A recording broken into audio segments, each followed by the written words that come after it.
Hey guys, in this video I'm going to show you how you can download and install Qt framework with Qt Creator on your Mac operating system.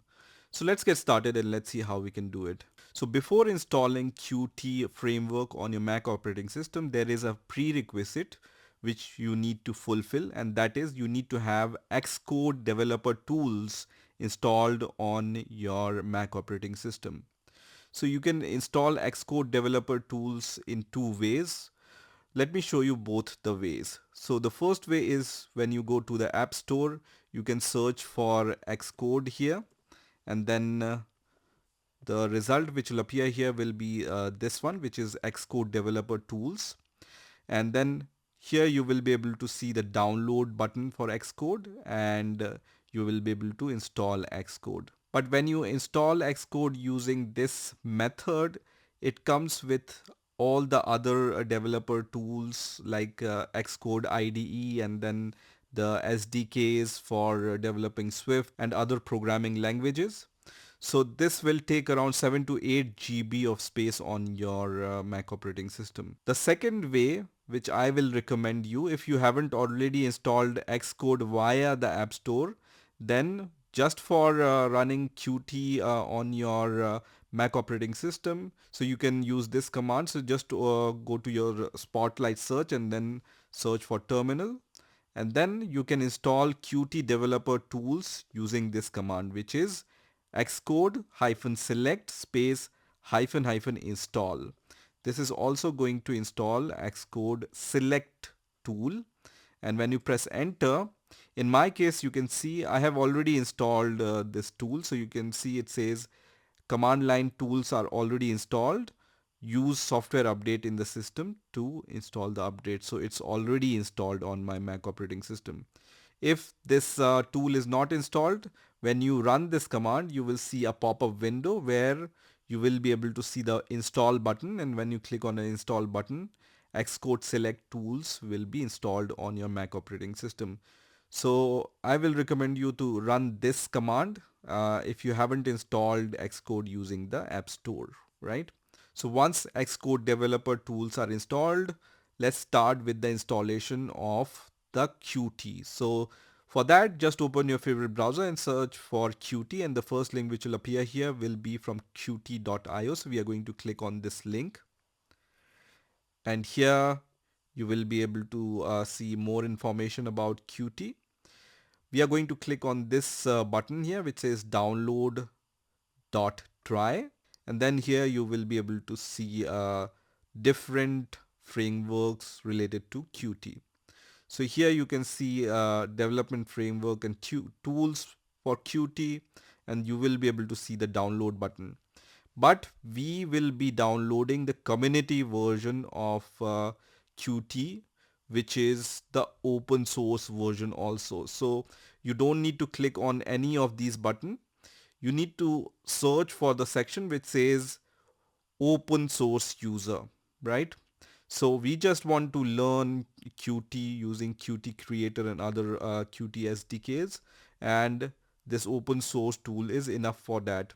We are going to click on this link which says download the open source, and then when you scroll down here a little, here you will be able to see some information about open source usage obligation, contribution via open source, and then when you scroll down at the very bottom, you will be able to see this button which says download the Qt online installer. So I'm going to click on this link, and then here you can see the Qt installation button for macOS, Windows and Linux.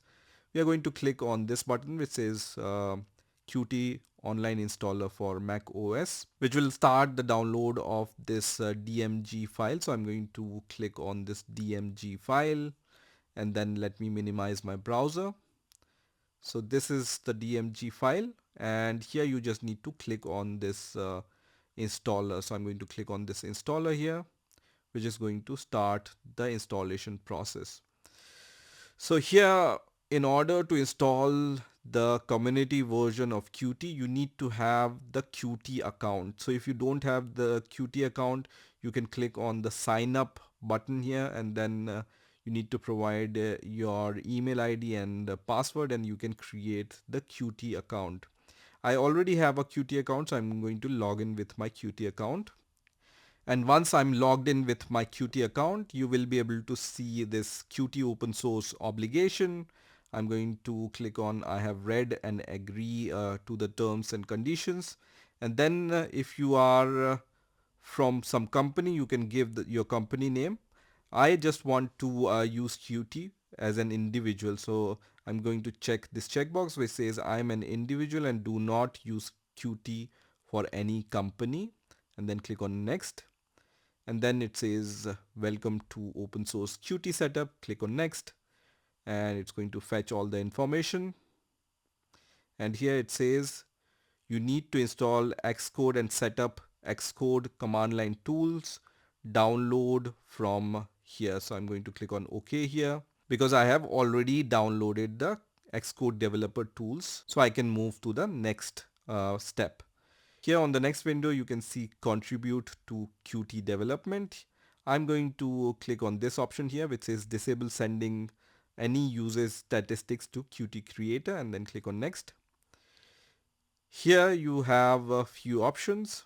First one is custom installation, user selectable packages, host platform, uh, license restriction apply. I just want to install Qt for desktop development, so I'm going to click on this option which says Qt 6.6 for desktop development. And I don't want to download and install Qt Design Studio, or I don't want to install Qt Android for automotive. If you want to use this Qt for any other purposes like Qt Android automotive development or Qt mobile development, you have these checkboxes. So just check these checkboxes if you want to install them. For my case, I only want to use Qt for desktop development. So I'm going to choose this option only and then click on next. On the next window, you have different license terms and conditions for different tools like CMake, Ninja, and Qt installer LGPL license. I'm going to click on this checkbox which says I have read and agreed to the license terms and conditions, and then click on next. On the next window, I can see this ready to install window where I see that this installation is going to take 5.33 GB of space on my Mac operating system. I'm okay with this, so click on next, and then the installation of the Qt framework will start. Now at this point, you just need to wait for some time until this progress bar reaches to the 100% mark. So just wait for some time. If you want to see more details about what's happening, you can click on this show details, and then you will be able to see all the steps what it's doing. So after some time, I can see that my Qt installation is finished and it says completing the Qt setup. Just leave this checkbox as checked, which is going to launch Qt Creator, and then click on finish, and it's going to launch the Qt Creator. In the meantime, I can close this installer window. So let me close this first because I don't need this, and I can right click on this Qt installer and then click on eject from here. And then when I go to Launchpad, I will not see the Qt Creator icon here yet. You can see, you can search for Qt. I can find the Qt maintenance tools, but I don't find the Qt Creator option, right? So what you need to do is you need to go to your Spotlight search and then search for Qt Creator here. And then you will be able to find the Qt Creator. I'm going to click on this Qt Creator option, which is going to launch the Qt Creator. Now, when you right click on this Qt icon on the dock and then click on options here, you will be able to see this option which says show in Finder. And when you click on that, you will be able to see the location where Qt is installed. So Qt is installed in my home folder, and then there is this Qt folder created, and under the Qt directory in my home folder, I have this Qt creator. So if you want to launch the Qt Creator, you can either go to Spotlight Search and search for Qt Creator from here, or you can just search for users and then open the users directory, and then under users click on your user, and then here there will be a directory called Qt, and then there will be this Qt creator application. If you want, you can also drag this Qt creator app to your applications folder. So just drag and drop this Qt creator in your applications folder, and then you will be able to see Qt creator in your applications when you click on the launchpad. But I don't generally do that because I know the location where Qt creator is present, and anyway I can open the Qt using the spotlight search by just searching for Qt creator. So once Qt Creator opens, let's try to create a very simple project, which is a Qt widget application. To create a new project, you can click on Create Project button here, or you can just click on the File option and then click on New Project. And then from here, you can select which type of project you want to create. You have the basic Qt application project, and here you have the option to create widget, console, quick application, or other options. You also have the option to develop Python related Qt widget application. You also have the option to create libraries, or non-Qt project also can be created, for example C or C++ applications. And then you can also use this test project framework and import framework, right? So for now, I'm going to create a very simple Qt application. So I'm going to select the first option and then click on the Qt widget application and then click on choose. And here I can give the name to my project, for example demo Qt. And then you can also select this checkbox which says use as default project location. For now, I don't want to use this location as the default project location, which is my home folder. I'm going to change this location. Here I want to create my project under the documents folder. So I'm going to open the documents folder and then click on continue. And then you can choose the build system. I'm going to choose the QMake build system here and then click on continue. Here you can see the details about your classes, which classes will be created. By default, it creates the main window class, and the base class will be Q main window, and these are the header files. So for this demo application, I can leave them as default. You might want to change these header files and source file names when you want to create a real Qt application. Click on continue. Here you can also create some translation files. For now, I don't want to do that, but in your application, you might want to do that. So from here, you can create a translation file for your language. For example, if I want, I can choose English from here for different nations. You can see English is available for so many different nations. I'm going to choose English UK, for example, and then you can see this translation file will be created here. Click on continue. Here you can select the kit selection. So here I only have one kit, which is 6.6.1. I'm going to leave it as default and then click on continue. And then at last I have this project management where I can select the version control like Git. For now I don't want to do this, so I'm going to leave it as none and then click on done. So once I click on done, my project is created and you can see so many files under my project. So let's go through them one by one. So first file is demo qt.pro. Here all the project related information is available. So which version of Qt I'm using, which C++ version is this, and then what are the source files and header files I'm using, and then there will be also a Qt design file, and also translation related information is given here. In your header files, you will see main.window.h. In your source file, you have the main.cpp, which is the main entry point of your application, and then you have the main window.cpp, which is the window file. Under forms, you have this main window.ui where you can design your Qt application. So I'm going to click on this and it's going to open this kind of designer. From here, I can select components like push button or labels and then drag and drop into my design area here. So for example, I want to select this push button. I'm going to drag and drop it in the design area. I can also change its properties like the name or text from this section here. So you can see the object name is push button. I'm going to leave it as default, but you can change it.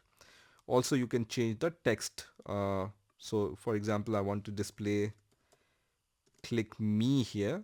I can do that. And then let me also add a label. So I can search for components like I want to add a label. So I'm going to search for label and then drag and drop into my design area. I can also remove the text, which is text label. The name of this widget is label. So object name is very important. You need to remember, or you can view the object name from here. In your production environment, you might want to give the different object name to each and every widget.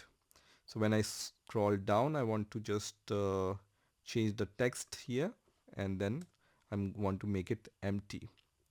Now, what I want to do here is when I click on the click me button, I want to display some text in the label. So for that, I'm going to select push me button, right click here and then click on go to slot. And here you can see different slots. I'm going to select the clicked slot, which is the first option, and then click on OK, which is going to redirect me to the main.cpp file. Here I can write UI and then I'm going to add this pointer and then select my label, which I have dragged and dropped. So the object name is label for that. And then once again, I will call a method which is called set text method on this. And then I'm going to add the text, which will be, for example, hello world here, and then close the double quotes and then end the code with this semicolon. Once you are done, just save your code by pressing Command S. And then when you want to run your code, you have these buttons here. First button is for running your application. You also have the button for building your application. So this hammer button is for building your project. So I'm going to click on the hammer button here, which is going to give me this kind of window. I'm going to click on save all, which is going to start the build process. You can see the build process in this progress bar also. So you can see build is successful. So when I click on this process, it's going to open this kind of terminal and then I don't see any errors here. So build was successful. And then I can run this app by clicking on this run button. So when I click on run button, it's going to launch this kind of window, which is the Qt window. And when I click on click me, it prints hello world on the label. So everything is working fine. And this is how you can download and install Qt with Qt Creator on your Mac operating system.